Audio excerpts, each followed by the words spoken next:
Welcome back for our second lecture on the history of incarceration. So thinking where we left off, we were talking about how the failures of places like the Walnut Street Jail were fraught with overcrowding and violence. So any new system that came in needed to think about how to address these issues. And so the first example of that is the Pennsylvania system, which was a direct kind of response to the Walnut Street Jail. Now, the Pennsylvania system said, we're going to have larger cells. And part of this is because they wanted to keep inmates in their cells at all times, thinking that this would reduce the violence in a facility. If inmates never crossed each other, never interacted with each other, well then there wouldn't be the violence issues. And so the cells at the Pennsylvania system, in comparison to more modern day prisons even today, were very large. In many cases, inmates would perform a trade while inside their cells and do some sort of skilled labor, if you will. Part of the segregation was, again, to be separate, but also silent. And that is where you really see the religious component come in here, that reflection, that penance.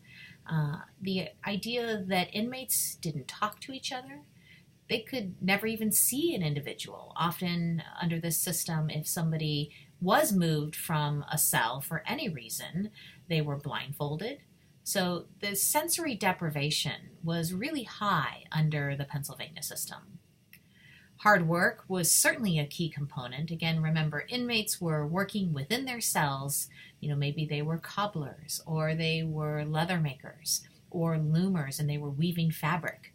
So those cells had enough space to hold all that equipment, and they worked pretty hard at their craft throughout the day.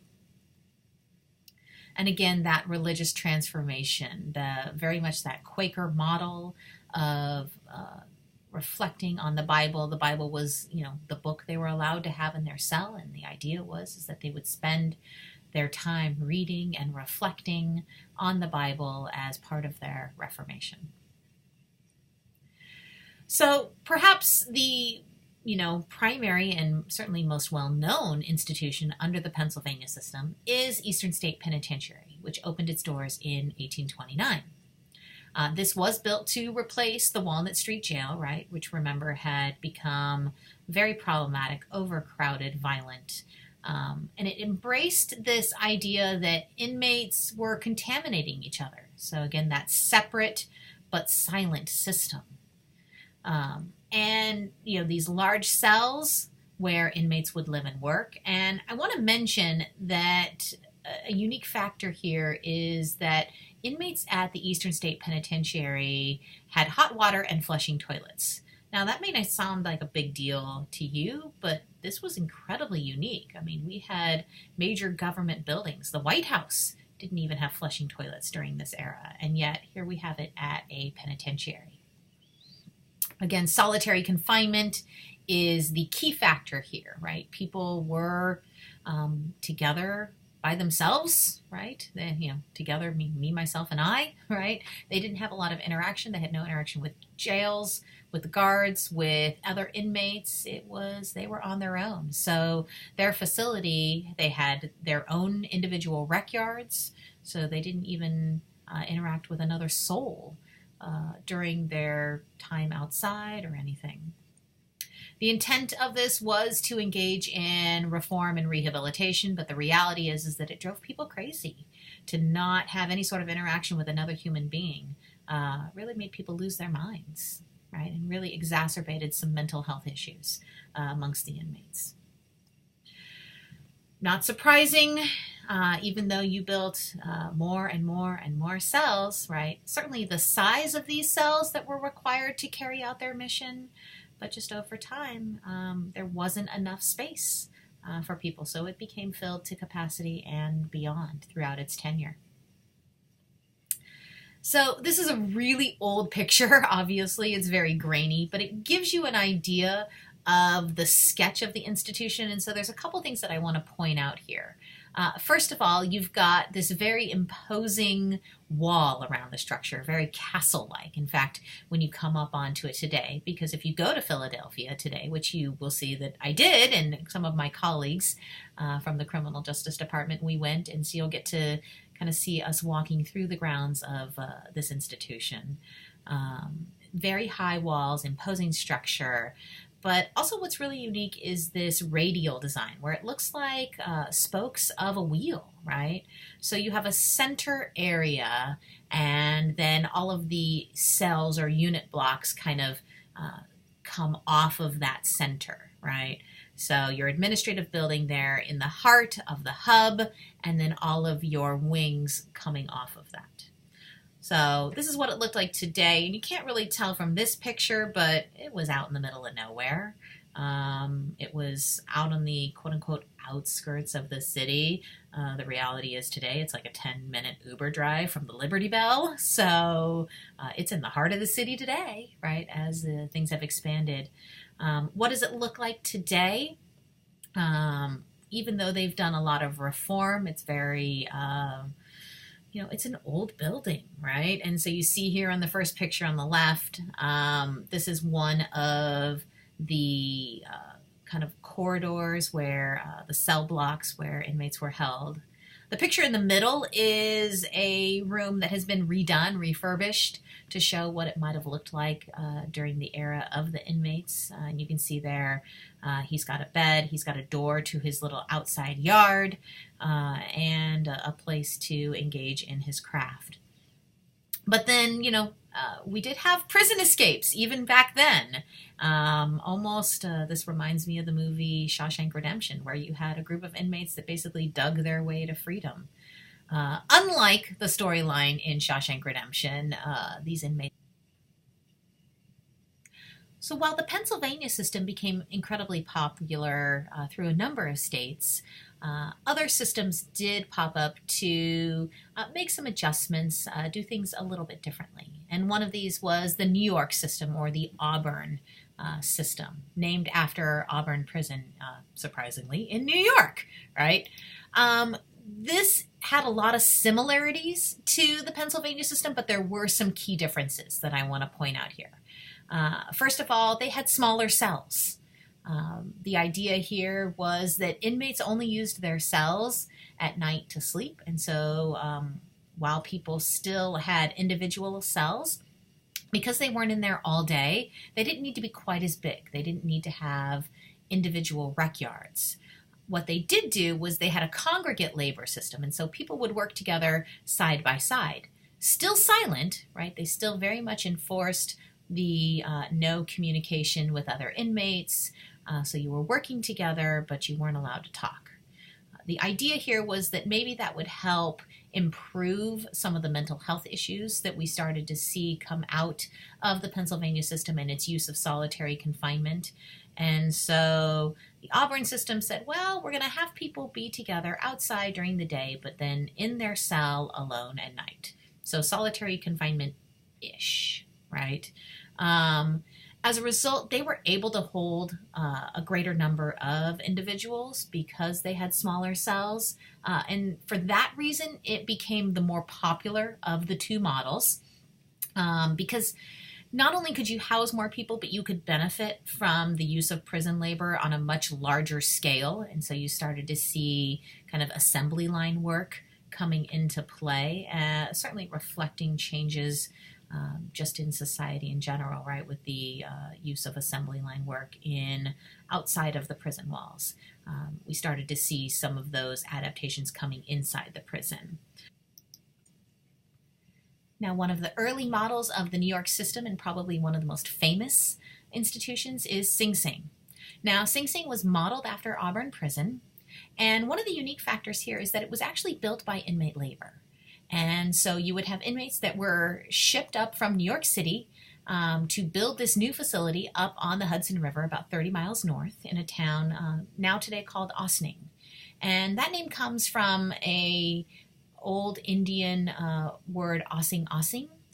So unlike other facilities whereby inmates were silent, inmates here at Sing Sing were able to communicate between the cells. And that made a real difference, I think, in mental health of prisoners. But certainly it didn't help that inmates were subjected to high levels of corporal punishment, abuse as a form of punishment. And in fact, one of the things that Sing Sing is very noted for is the fact that this is where New York State's electrocutions were carried out throughout its history. It was really famous for its use of the electric chair, where they actually executed 614 people between 1891 and 1963. So it was an incredibly active place, and some of our high-profile individuals who were electrocuted in New York State happened here at Sing Sing during that era.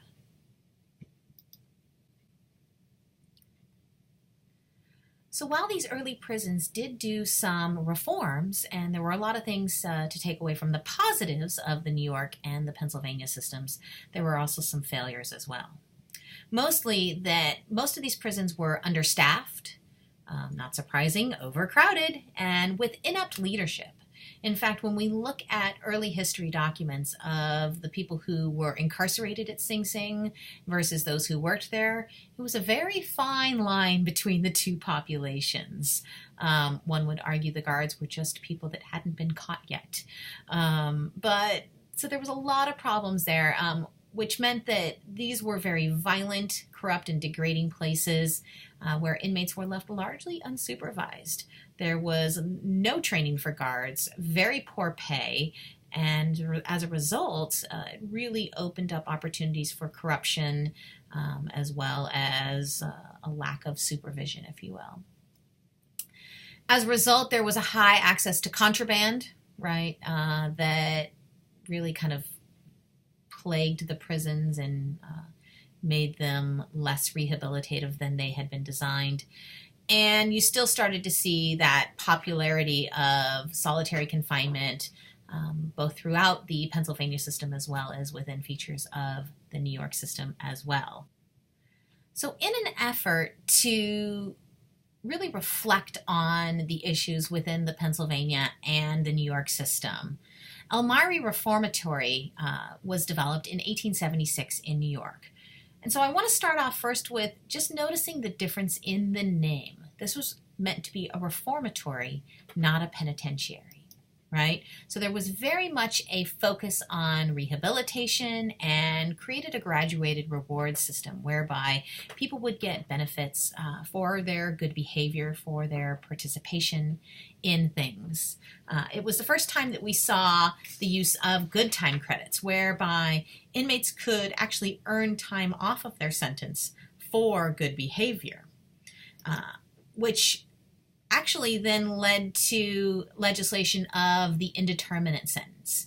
So previously, you would see inmates sentenced to prison for a specific period of time. Say they were sentenced to 2 years, they would serve their 2 years, and then they would leave. Well, under the Elmira Reformatory, you might be sentenced to a term and then be able to earn time off. Or you might be sentenced to an indeterminate sentence, whereby then they would just take a look and say, well, you'll be released once we deem you reformed. So we actually saw here the introduction of our early parole systems, right? A way in which to assess whether or not somebody was really ready for release. The idea behind Elmira Reformatory was that it was supposed to hire educated and trained staff and maintained uncrowded facilities. It's a great idea, but it didn't always be successful in that way. But there really was an assessment of inmates' individual needs, which was really unique as a way to think about how do we reform inmates. Well, we should probably look at what their challenges are. And so Elmira, in a lot of ways, was, a pioneer on thinking about how to reform individuals beyond just saying, well, here's a Bible, read it, reflect, and do good things, right? We saw a plan to create vocational schools, education, to try and bring skills to the inmate population. And there was very much this focus on programming and promotion for probation and parole. So there was this evaluation of inmates, a reflection of what their needs were, trying to assess what their aptitude was for work and rehabilitation, and from there create an individual plan for inmates for their time behind bars. Now, the problem here is ultimately a lack of funding. There were some great ideas, some big goals of things that individuals like Zebulon Brockway wanted to implement. He was the superintendent warden of Elmira, so he had a lot of great ideas and things that he wanted to do, but ultimately he didn't have the money to be able to carry those things out. So a lack of funding really brought back some of the old ways. So in addition to the systems that we've already talked about, we do have examples of other prison systems that appeared throughout the late 18th, early 19th, and early 20th century. So things like custodial institutions. A custodial institution is a place where inmates were held. It was really a warehouse. There was no treatment, no programming, no sort of rehabilitation going on. And it's interesting to think about, sometimes we would have a state that would have both a reformatory as well as a custodial institution. And I doubt it would be surprising to anybody to learn that often inmates were divided amongst racial lines here. Inmates who tended to be African American, Spanish descent were sent to custodial institutions. There was a significant belief amongst individuals in this era that people of color were less likely to be reformed and rehabilitated, and so there wasn't a whole lot put in there. Some would argue that this was just a way to continue slavery, because this is a post-slavery sort of challenge. So you would have custodial institutions housing primarily inmates of color and reformatories housing primarily white inmates based on their belief as to who was the most reformable or rehabilitatable. You also had these state-owned penal plantations. So honestly, a lot of these were areas built on former slave plantations. And so it was just a way to kind of convert what used to be slavery into free. And then you would find reasons to violate particularly people of color for low-level infractions and then sentence them to work on these penal plantations. The conditions very much mimicked the eras of slavery here. You also had the convict lease system, which was also kind of a post-regeneration of slavery, where inmates would basically be contracted out to work. There was very poor compensation, and the inmates were treated very poorly. There wasn't any sort of pretense of reform there, with lots of corporal punishment. And then finally, we have industrial prisons. And this is a way in which that convict lease system kind of morphed into the late 19th, early 20th century, whereby we would employ inmates using outside contractors to produce large-scale goods for the states, or even for the open market. Things like the use of maybe desks, right? Once upon a time, we would argue that a lot of the desks inside of our classrooms were actually made using inmate labor. There's the conversation of license plates being made by inmates.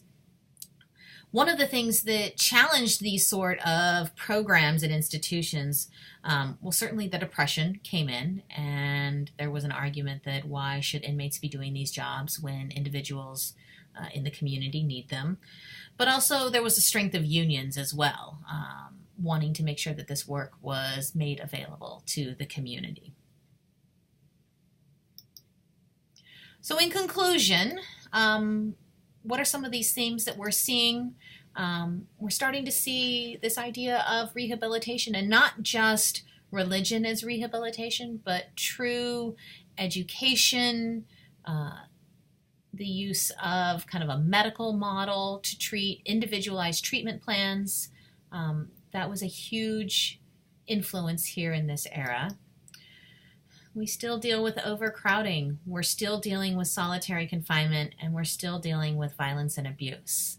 So while we continue to see some improvement, there's a lot of continuation of negative problematic factors as well. Thanks for listening, and we'll see you later. Bye.